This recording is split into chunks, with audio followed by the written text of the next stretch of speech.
Hello friends, আজ শনিবার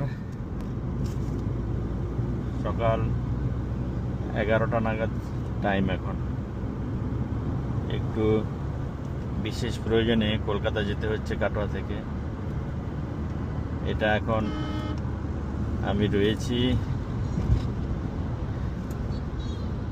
বর্ধমানের কাছে বাইপাসে। বর্ধমানের দুর্গাপুরের দিক দিয়ে যেটা কানেকশন আছে ওইখান দিয়ে উঠেছি, উঠে কলকাতা যাচ্ছি। ড্রাইভিংটা একটু ভালো হবে দেখতে, তাই তোমাদের ড্রাইভিংটা একটু ভিডিও করে রাখছি যাতে তোমরা দেখতে পাও। কারণ কি, দিনের বেলা গাড়ি তো কম চালানো হয়, রাত্রে চালানো হয়। রাত্রে ভিডিও অনেক দিয়েছি,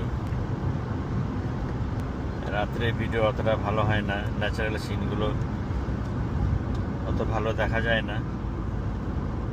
দিনের বেলা ভালো দেখতে পাবে। দেখো কেমন লাগে, ভালো লাগলে লাইক, কমেন্ট, শেয়ার করবে।